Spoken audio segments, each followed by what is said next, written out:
이미지 하나 좀 보면서 말씀을 시작하겠습니다. 이 무슨 악기인지 혹시 아시겠어요? 네, 퉁소.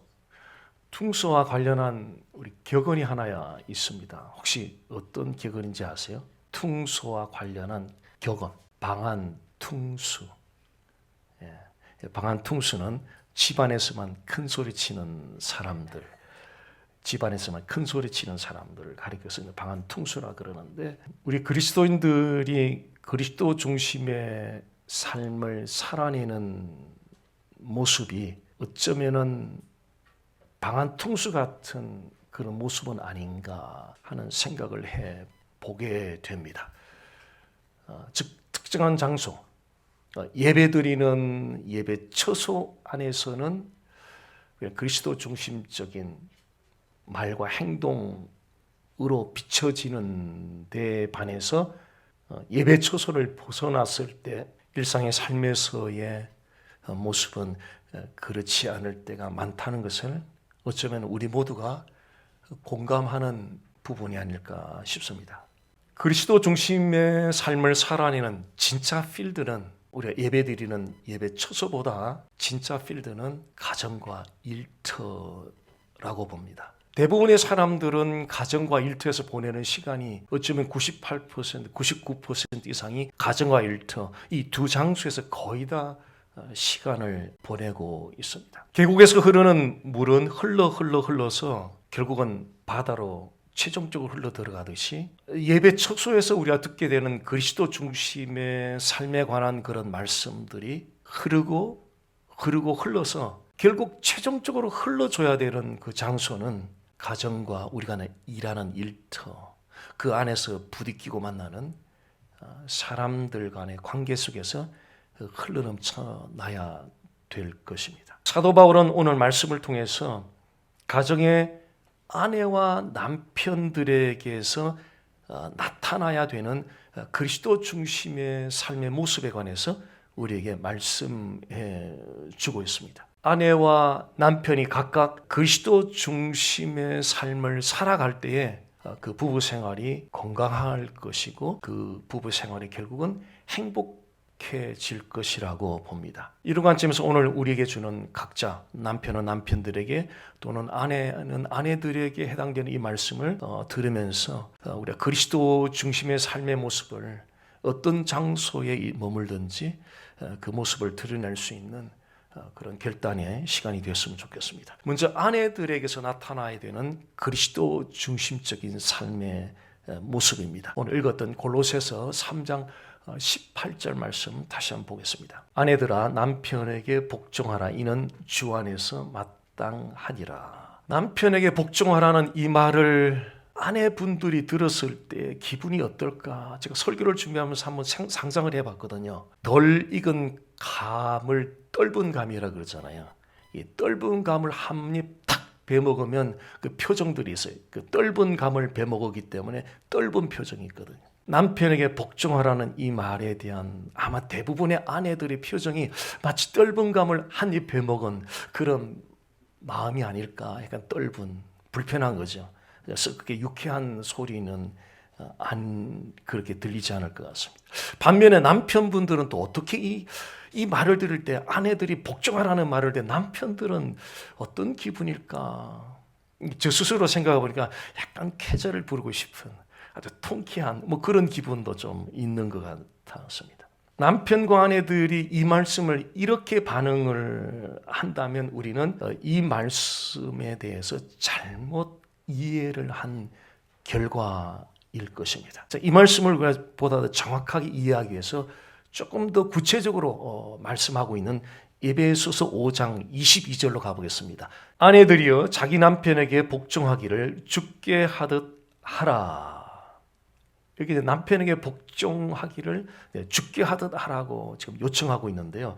특히 주께 하듯 하라는 이 부분에 대한 오해가 좀 있는 것 같아요. 그 오해가 남편 쪽에 좀 있는 것 같아요. 여기서 주께 하듯 하라는 이 말씀은 우리가 주님께 복종하는 똑같은 태도로 아내들이 남편들에 복종하라, 이런 의미는 아니라는 것을 일단 짚고 말씀을 좀 넘어가면 좋겠습니다. 많은 남편분들이 잘못 좀 이해하는, 오해하는 부분인 것 같아요. 이 말씀을 죽게 하듯 하라는 이 말씀을 그리스도께 복종하듯이 똑같은 태도로 남편에게도 복종하라 이렇게 이해하는데, 이건 약간 좀 오해의 생각입니다. 사도 바울이 그 서신서를 쓰면서 그리스도와 자신과의 관계를 표현하면서 주인과 종의 관계로 종종 표현을 해요. 나는 그리스도의 종이다. 그래서 그리스도는 주인이고 자신은 종이라는 표현을 자주 사용하는데, 이것은 사도 바울과 그리스도의 관계에만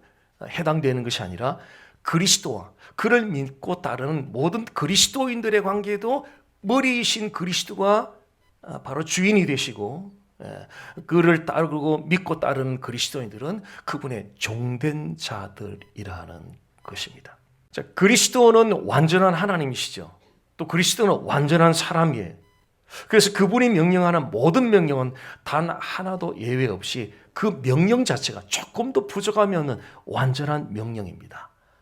그래서 그리스도의 명령에 대해서는 그리스도인들이 절대 복종이 요구됩니다. 그런데 아내들은 남편들의 종이 아닙니다. 이게 바로 죽게 하듯 하라는 이 말씀에 대한 우리가 오해를 좀 벗어나는 중요한 부분인데요. 그리스도인들은 그리스도를 주인으로 모신 그리스도의 종된 자들, 그러나 아내들은 결코 남편들의 종이 아니다. 남편들은 불완전한 사람들이잖아요. 그래서 남편들의 말과 행동 속에는 불신앙적인 요소, 혹은 부당한 요소들이 상당히 포함되어 있습니다. 그런데 인격은 남편과 아내가 동등합니다. 다만 다른 것이라면 아내 역할과 남편의 역할만 다를 뿐이지 그 인격은 아내나 남편이나 동등한 관계에 있습니다. 따라서 아내가 남편에게 복종하는 것은 그리스도인들이 그리스도께 하는 그 절대 복종과는 같을 수가 없는 거예요. 그리스도의 주인 되시는 그리스도는 완전한 하나님이시고 완전한 사람이시기 때문에 그분의 명령은 단 하나도 예외 없이 완벽하고 완전한 명령들입니다. 그래서 그의 종된 그리스도인들은 절대 복종을 해야 되지만, 남편들은 부족함 투성의 불완전한 인간으로서 불신앙적이고 부당한 요소들을 상당히 안고 있는 사람들입니다. 그래서 그리스도께 절대 복종하는 것과 아내들이 남편에 복종하는 것은 같은 것이 아니다. 그렇다면 아내들이 남편들에게 복종하라, 죽게 하듯 복종하라는 이 의미는 어떤 의미일까 좀 함께 풀어봐야 될 것 같습니다. 자, 남편들이 불신앙적이고 부당한 태도를 보일 때 어떻게 해야 되죠? 성경은 복종하라 그러는데 고민돼요. 성경적이고 바른 요구를 하고 그러면은 별 고민이 없을 것 같아요. 그래도 고민이 될 수도 있죠. 그런데 때로는 그렇지 못한 요청들이 있을 때가 많거든요.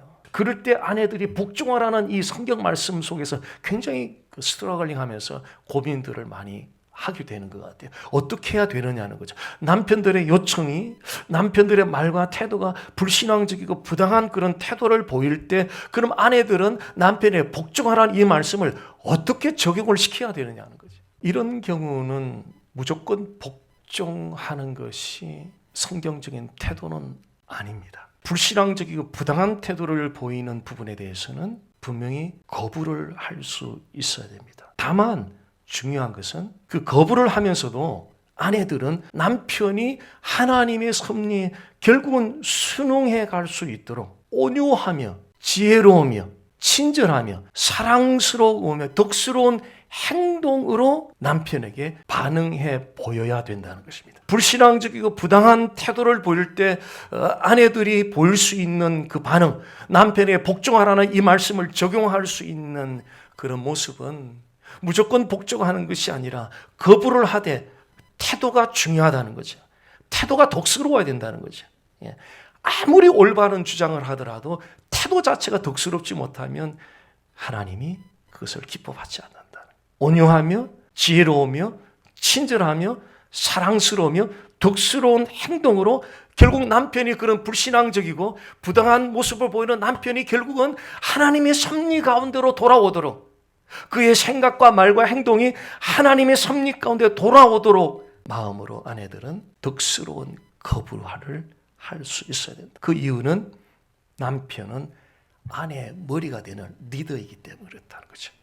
그 리더십을 존중하고 그 리더십을 지지해 주기 위해서 이런 태도를 보여야 된다는 것입니다. 이렇게 부당한 요구, 때로는 불신앙적인 요구 앞에서 아내 되시는 분들이 이런 덕스러운 반응을 보일 때 결국은 주님이 기뻐하신다는 거죠. 주님이 기뻐하신다는 거예요. 이것이 아내들이 남편에게 죽게 하듯 복종하는 태도다는 거죠. 주님께 하듯 하는 그 복종은 우리가 그리스도께 드리는 절대 복종과 같은 그런 복종이 아니라 주님을 기쁘시게 해드리는 복종. 불신앙적이고 부당한 태도 앞에 거부를 하면서도 거부 자체 태도가 덕스러운 태도를 보일 때 결국은 하나 주님을 기쁘시게 해드리는 이것이 죽게 하듯 복종하라는 의미입니다. 오래 참는 문제도요. 말을 하지 않고 오랫동안 꾸역꾸역 참는 것이 오래 참는 의미가 아니고요. 소통을 계속하면서도 기질대로 성질 부리지 않고 기질대로 혈기 부리지 않고 온유함으로 계속 소통을 해나갈 수 있는 상태가 그게 오래 참는 거예요. 말하지 않고 그냥 입 딱 잠그고 오랫동안 꾸역꾸역 참는 것이 그게 오래 참는 게 아니에요. 소통을 계속 하되 자기 기질대로 혈기 부리지 않고 온유한 태도를 계속 유지해 가면서 소통을 계속 이어갈 수 있는 그 인격, 그것이 오래 참는 인격이라는 거예요. 오랫동안 말없이 있다가 어느 순간 뚜껑이 열려서 팍 폭발해버리는 건 그 오래 참는 것이 아니다는 거예요. 계속 소통을 이어가는. 그러나 소통을 이어가되 덕스러운 태도를 계속 유지할 수 있는 그 덕스러운 태도를 유지하려니 이 얼마나 안에서는 얼마나 이 작업을 많이 해야겠습니까? 조절하려고 하니까. 자, 이것이 이제 아내들에게 요청하는 죽게 하듯 남편에게 복종하라는 의미가 되겠고요. 두 번째, 이제 남편들에게서 나타나야 되는 그리스도 중심적인 삶의 모습입니다. 본문으로 돌아와서요. 골로새서 3장 19절 말씀을 보겠습니다. 남편들아 아내를 사랑하며 괴롭게 하지 말라. 이 말씀을 또 보충적으로 좀 살펴볼 수 있는 말씀 역시 에베소서 5장 25절입니다. 남편들아 아내 사랑하기를 그리스도께서 교회를 사랑하시고 그 교회를 위하여 자신을 주심같이 하라. 남편들이 지금 어떤 명령을 하고 있는지 잘 한번 주목해 보십시오. 아내를 지금 사랑하라고 하면서 그리스도께서 교회를 사랑하신 것 같이 사랑하라고 요청하고 있습니다. 아내들에게 주어진 역할은 남편에게 죽게 하듯 복종하는 것이라면 남편들에게 주어진 역할은 아내를 사랑해 주는 것입니다. 성경은 사랑은 허다한 허물을 덮는다라고 말씀합니다. 아내의 허물을 고치려고 하면은 고쳐지지는 않고 점점 더 다툼의 횟수가 빈번해지기 시작합니다. 반면에 아내의 허물을 덮어주기 시작하면 시간이 지나면 아내의 허물이 고쳐지는 때를 성령에 의해서 만나는 때를 우리는 보게 될 것입니다. 그래서 사랑은 사람들의 허다한 허물을 덮느니라. 그래서 남편의 바로 역할, 사랑해 주는 거죠. 아내의 약점을 덮어주는 거죠. 그러면 결국 부부 사이의 관계가 점점 더 화목해져 갈 것입니다. 자, 남편들이 아내들에게 그러면 베풀어야 되는 이 사랑은 어떤 것인가가 우리 좀 생각해 봐야 될 것 같거든요. 자, 에베소 5장 25절에 보면 그 사랑에 대해서 남편들이 아내들에게 베풀어야 하는 사랑이 어떤 사랑인지에 대해서 우리에게 알려주고 있습니다. 그 사랑은 그리스도께서 교회를 위하여 자신을 내어주기까지 사랑한 그 사랑을 지금 남편들에게 요청하고 있습니다. 그리스도 교회를 위해서 내어준 그 사랑 구체적으로 어떤 것입니까? 그리스도께서 교회를 위해서 손과 발에 대못이 박힌 채 몇 시간 달려있다 보니까 살이 찢겨져 나가는 손과 발에 살이 찢겨 나가기까지 사랑했던 그 사랑 남편들에게 그리스도께서 교회를 위해 사랑한 것처럼 남편들이 아내를 사랑하라. 대못이 박힌 채 몇 시간 매달려 있다 보니까 결국 손과 발에 살이 찢어져 나가기까지 사랑했던 그 그리스도의 사랑. 옆구리에 창에 찔림을 당하니까 물과 피를 다 쏟아내면서 인간이 느낄 수 있는 가장 극한 목마름의 한계에 이르기까지 사랑했던 그 그리스도의 사랑, 그 사랑을 남편들에게 지금 요청을 하고 있습니다. 그리스도는 마지막 호흡이 멈추기까지 사랑하셨습니다. 요약을 하면요, 그리스도께서 교회를 향하는 사랑은 모든 것을 내어주는 희생적인 사랑이었습니다. 모든 것을 내어주는 희생적인 사랑이었습니다. 남편들이 아내들에게 베풀어야 할 희생적인 바로 그 사랑을 그리스도께서 시사해 주는 대목입니다. 머리지식으로 이론적으로는 거의 다 알고 있는 것 같습니다. 아내들을 위해서 남편들이 희생적으로 사랑해야 된다는 것. 그런데 문제는 이것을 구체적으로 어떻게 적용할 것인지에 대해서는 깊이 고민해 보는 남편들이 그렇게 많은 것 같지는 않습니다. 추상적으로 아내들에게 희생적인 사랑을 베풀어야 된다는 거기까지는 다 알지만, 그러면 내 아내에게 구체적으로 어떻게 희생적인 사랑을 베풀어야 할지를 놓고 구체적으로 고민해가면서 생각해보는 기회를 가지는 남편들은 뭐 그렇게 많아 보이지는 않는 것 같습니다. 남편들의 희생적인 사랑을 좀 구체적으로, 이것도 조금 어떻게 보면 막연할 수 있고 추상적이거든요. 그러니까 아내를 향한 희생적인 사랑의 좀 구체적인 모습이 무엇일까 고민해 보니까 한 단어로 이렇게 떠오르는데, 배려하는 것, 배려. 아마 아내분 되시는 분들이 남편들에 대해서 힘들어하는 상당 부분이 배려하는 부분에서 문제가 있는 것으로 알고 있습니다. 왜냐하면 제가 그러니까요. 제가 그랬었으니까요. 특별히 뭐 잘못된 것 때문에 그런 것이 아니라 아내들에 대한 배려하는 마음이 부족한 것이 결국 아내들에게는 아픔이 되고 때로는 힘든 시간이 되기도 하는 것 같습니다. 배려하지 못해서 아내와 제대로 소통을 갖추지 못하고, 배려해 주지 못해서 때로는 아내의 마음에 상처를 주는 말을 하기도 하고, 배려하지 못해서 아내의 인격을 무시하기도 하는 때가 있는 것 같습니다. 다만 여기서 우리는 배려에 대한 오해를 하지 말아야 되는데요. 아내를 배려한다는 것은 아내가 원하는 대로 해준다는 그런 의미는 결코 아닙니다. 남편들이 아내를 배려한다는 것은 말과 행동의 덕으로 성숙한 소통을 이끌어 간다는 그런 뜻입니다. 아내를 배려한다는 것은 아내가 원하는 대로 다 들어준다는 그런 뜻이 아니라,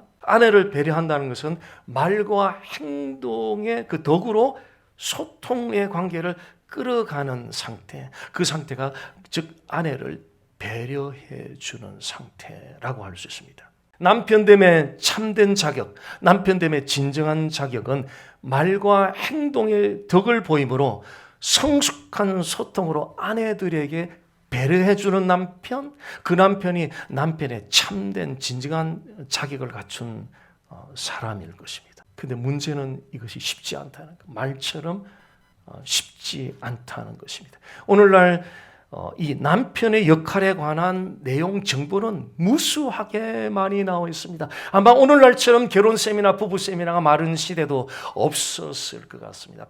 반면에 오늘날처럼 아픔을 겪는 부부도 어느 시대도 오늘날 같은 시대는 없었을 것입니다.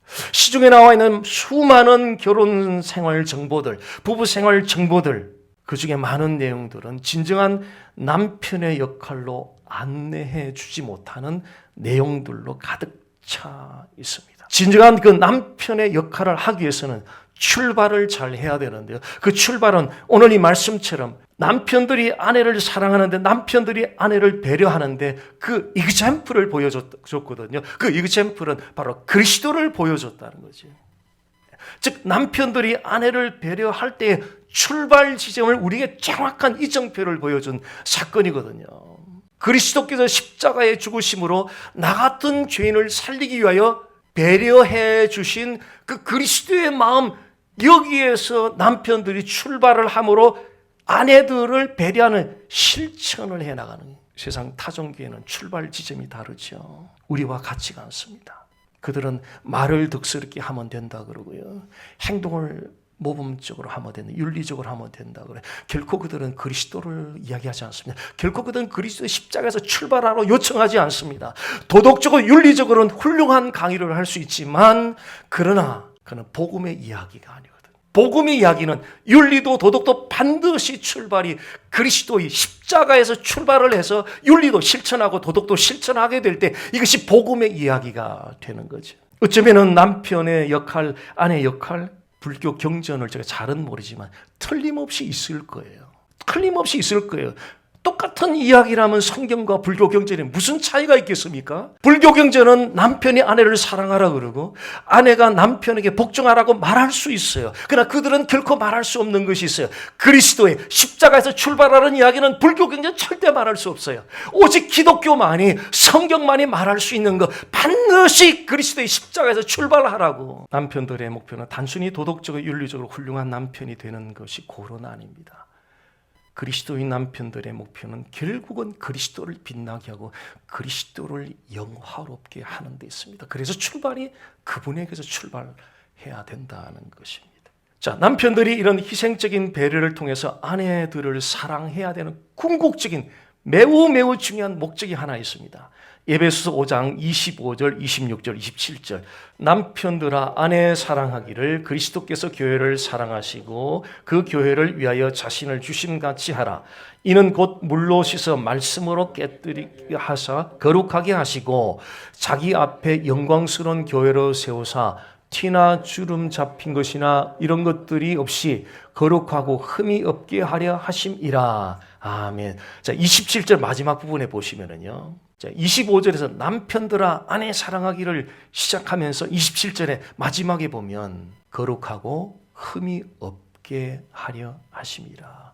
그러니까 남편들이 희생적인 배려로 아내들을 사랑해 주어야 되는 궁극적인 목표는 아내들을 거룩하고 흠이 없는 자들로 세우기 위해서 그렇다. 거룩하고 흠이 없는 자들을 달리 표현하면 그리스도의 형상을 닮아가는 영적인 성장을 의미합니다.